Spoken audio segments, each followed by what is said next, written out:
আসসালামু আলাইকুম এভরিওয়ান, আমি শাহজাহান তমা ফ্রম জেরিন একাডেমি। সো আজকে আমি ক্লাস 11 নিয়ে আসলাম, যেখানে আমার টপিক হচ্ছে LSI and long tail keywords.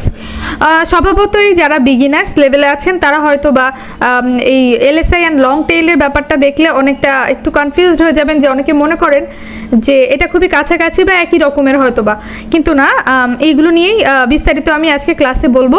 সবাই একটু মনোযোগ সহকারে খেয়াল করবেন। Well, what is LSI keyword? LSI keyword হচ্ছে রিলেটেড কিওয়ার্ডসের যে ব্যাপারটা থাকে সেটা, কারণ মেইন কিওয়ার্ডসের সাথে এটা সম্পর্কিত শব্দ, কিন্তু এক্স্যাক্টলি নট মেইন কিওয়ার্ড। যখন আমি একদম এক্সাম্পল সহকারে সবাইকে দেখাবো তখন আপনারা হয়তো বা একদম ক্লিয়ারলি বুঝতে পারবেন। সো গুগলকে কনটেক্সট বুঝতে সাহায্য করে, ন্যাচারাল রাইটিং তৈরি করে, এবং এলএসআই মানে হচ্ছে সিনোনিম নয়, এবং এলএসআই মিনিং হচ্ছে রিলেটেড ওয়ার্ডস, যেটা একটু আগেই বললাম যে মেইন কিওয়ার্ডের কাছাকাছি শব্দ কিন্তু মেইন কিওয়ার্ড না। এবার হচ্ছে এক্সাম্পল রেখেছি আমি কতগুলো স্লাইডটাতে, দেখেন যে মেইন কিওয়ার্ড যদি আমার হয় হেলদি ফুড ফর কিডস, তাহলে আমার এলএসআই কিওয়ার্ড থাকবে এরকম অনেকটা: child nutrition, balance diet, healthy snacks, kids meal plan, vitamins for children. এগুলো কন্টেন্টকে রিচ করে। আপনি যখন হচ্ছে গিয়ে মেইন কিওয়ার্ড এটা দিবেন, তখন আপনার এলএসআই কিওয়ার্ডগুলো এই কাছাকাছি টাইপের কিওয়ার্ড এর মতোই হবে। সো আশা করি সবাই বোঝা গেল যে মেইন কিওয়ার্ড আর এলএসআই কিওয়ার্ড একদম সেম না, কিন্তু কাছাকাছি। Alright, why LSI keywords matter. So এখন আসি যে এলএসআই কিওয়ার্ডটা আসলে কেন আমাদের কন্টেন্ট রাইটিংয়ে ম্যাটার করে। কারণ কিওয়ার্ড স্টার্ফিং এড়ায়। কিওয়ার্ড স্টার্ফিং বলতে বোঝানো হয়েছে যে আমরা অনেক সময় যারা নতুন থাকি ভুল করে আমরা একদম মেইন কিওয়ার্ডটা অনেকবার রিপিট করে ফেলি। সো এখানে মেইন কিওয়ার্ড আপনার রিপিট করার কোনো ঝামেলা নাই, কারণ হচ্ছে এলএসআইতে আপনার মেইন কিওয়ার্ডের কাছাকাছি হওয়ার কারণে এটা আপনি বিভিন্ন জায়গায় ইউজ করতে পারছেন, এবং এটা গুগলে ট্রাস্ট বাড়ায়, র্যাঙ্কিংয়ের চান্স বাড়ে, তারপর কন্টেন্ট হিউম্যান ফ্রেন্ডলি হয়, এবং গুগল স্মার্ট স্প্যাম পছন্দ করে না। So what is long tail keyword? Long tail কথাটা দেখে অনেকের মনে হচ্ছে হয়তো বা লং কিছু একটা, লম্বা কিছু একটা। হ্যাঁ, ব্যাপারটা এরকমই। লং টেল কিওয়ার্ডগুলো হচ্ছে সাধারণত 3 থেকে 6টা শব্দের মধ্যে অন্তর্ভুক্ত, এবং এটা খুবই স্পেসিফিক হয়, আর স্পেসিফিক হওয়ার কারণে এটা লো কম্পিটিশন থাকে, মানে খুব কম সংখ্যক লোক এটা গুগলে সার্চ করে, আর এটা হাই কনভার্সন থাকে। হাই কনভার্সন বলতে বোঝানো হয়েছে যে একদম আপনার রিডার কী চাচ্ছে সেটা একদম স্পেসিফিক বলা থাকে, যে সে কি কোনো প্রবলেম জানতে চাচ্ছে, সে কি কোনো সলিউশন চাচ্ছে, বা সে অ্যাকচুয়ালি কী চাচ্ছে, সেই কন্টেন্টটা থেকে আপনার সেই কিওয়ার্ড দেখে সে বুঝতে পারছে। এবং এটা খুবই বিগিনার ফ্রেন্ডলি হয়। Small traffic but right audience. আপনার ট্রাফিক হয়তো বা প্রথম দিকে লং টেল কিওয়ার্ডের জন্য খুবই অল্প সংখ্যক থাকে, কিন্তু আপনার যতটুকু ট্রাফিকই থাকবে তারা কিন্তু একদম কোয়ালিটি অডিয়েন্স হবে আপনার এই কন্টেন্টটার জন্য, মানে সেই রিডারগুলো এক্স্যাক্টলি সেই টপিকটাই চাচ্ছে। সো লং টেলের কিছু এক্সাম্পল আমি এখানে রেখেছি: healthy snacks for kids after school. So আরেকটা হচ্ছে easy homemade food for toddler. So আপনারা দেখতে পাচ্ছেন যে এখানে কিন্তু কিওয়ার্ডটা খুবই বড়, মানে 5 থেকে 6টা শব্দের মধ্যে আছে। Budget healthy food for kids in Bangladesh, এটা কিন্তু আপনার সেই হেলদি ফুড ফর কিডস সেটার মধ্যেই আপনার আছে, কিন্তু একটু বড়, একটু লম্বা করে। সো এত বড় কিওয়ার্ড কিন্তু খুব কমই সার্চ করা হয় গুগলে। সো এই জন্যই আমি বললাম যে আপনার অডিয়েন্স কম থাকবে, কিন্তু যারাই আপনার এই টপিকটা সার্চ করবে তারা কিন্তু এক্স্যাক্টলি ওই জিনিসটাই জানতে চাচ্ছে। এটা কিন্তু পজিটিভ, ইন এসেন্স এটা পজিটিভ। তারপর আসি হচ্ছে wire to use long tail keywords. আপনি লং টেল কিওয়ার্ডসটা কোথায় ইউজ করতে পারেন? আপনি ব্লগ টাইটেলে লিখতে পারেন, হেডিং 1-এ, মেটা ডিসক্রিপশানে। মেটা ডিসক্রিপশন আগের ক্লাসগুলোতে বলেছিলাম।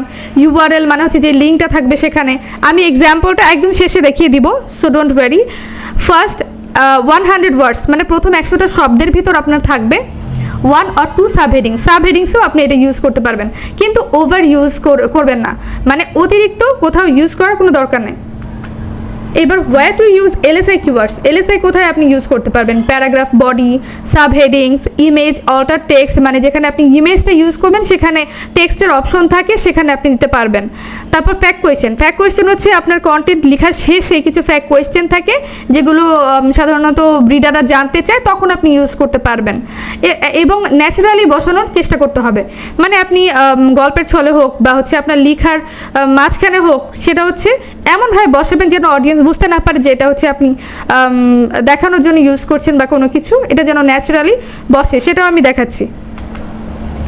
কমন কিছু মিস্টেক হচ্ছে আপনারা বিগিনাররা অনেকেই করে থাকেন, যেমন সেম কিওয়ার্ড বারবার রিপিট করেন। আমি যেটা বলেছি যে সেম কিওয়ার্ড বারবার রিপিট করা যাবে না। এলএসআই ইগনোর করা, এলএসআইটা কোনোভাবে ইগনোর করা যাবে না, কারণ এলএসআই যদি আপনি ইগনোর করেন তাহলে গুগলের কাছে আপনার লেখার ইমপ্রেশন খারাপ হয়ে যাবে। আর শুধু হাই ভলিউম কিওয়ার্ড চেস করা, এটাও করা যাবে না। আপনি লো কম্পিটিশন কিওয়ার্ডগুলো ইউজ করতে পারেন। রিডার ইন্টেন্ট না বোঝা, এটা কিন্তু খুব ইম্পর্টেন্ট। রিডার কী চায়, সে কী ধরনের কন্টেন্ট বা ওই টপিকে কী ধরনের লেখা চাচ্ছে, এটা কিন্তু আপনাকে বুঝে শুনে তারপর লিখতে হবে। প্র্যাকটিস টাস্কের আগে আমি যেটা করব, যে আমি একটা এক্সাম্পল দেখাবো বলেছিলাম সবাইকে প্র্যাকটিক্যালি। এটা হচ্ছে ধরেন একটা এক্সাম্পল, যেমন হেলদি স্ন্যাক্স ফর কিডস, যেটা আমার মেইন কিওয়ার্ড ছিল, সবাই জানেন। সো এই মেইন কিওয়ার্ডটা হচ্ছে এই দেখেন, healthy snacks for kids after school. So long tail LSI, so এটা বুঝতে হবে। এই যে ইউআরএল আপনি ইউজ করতে পারবেন, তারপর মেটা ডেসক্রিপশন ইউজ করতে পারবেন, তারপর ফার্স্ট 100 ওয়ার্ডসের মধ্যে আপনি ইউজ করতে পারবেন, এরপর সাব হেডিংয়ে করতে পারবেন। সো এখানে এক্সাম্পল দেওয়াই আছে। হ্যাঁ, এইভাবে আপনি লেখার মধ্যে এমনভাবে ইউজ করবেন যেন অডিয়েন্স বুঝতে না পারে যে আপনি একই টাইপের কথা বারবার লিখছেন, সে যেন বোর না হয়। সো একই টপিক বাট ভিন্ন আঙ্গিকে, এটা হচ্ছে খুব কি বলে বুদ্ধিমত্তার সাথে প্লেসমেন্ট করাই হচ্ছে আপনার এখানেই আপনার কন্টেন্ট রাইটারের কাজ। এটা যদি আপনি শিখে যান না, তাহলে আপনার কন্টেন্ট রাইটিং আর কেউ আটকাতে পারবে না। সো আশা করি বোঝা গেল। এরপর হচ্ছে আপনাদের জন্য আমি একটা প্র্যাকটিস টাস্ক দিলাম, যে আমি আসলে এই ক্লাসটাতে কি বোঝাতে পেরেছি আপনি নিজে সেটা একবার চেষ্টা করবেন। টপিক হচ্ছে হেলদি মর্নিং রুটিন। সো এটা একটা লং টেল কিওয়ার্ড লিখবেন, 5টা এলএসআই কিওয়ার্ড লিখবেন এবং একটা প্যারাগ্রাফ লিখবেন ন্যাচারালি, সেটা আপনি নিজে নিজে ট্রাই করবেন। সো আমার ক্লাস কেমন লাগছে জানি না, যদি কোনো কোয়ারিজ থাকে বা হচ্ছে কোনো প্রবলেম থাকে আপনি অবশ্যই কমেন্টে জানাবেন। এবং আপনারা যদি আরও কোনো ধরনের মডিফিকেশন চান, যে নতুনভাবে এটা দরকার বা ওটা দরকার, অবশ্যই কমেন্টে জানাবেন আমার কাছে। So thanks everyone for watching me. আল্লাহ হাফেজ।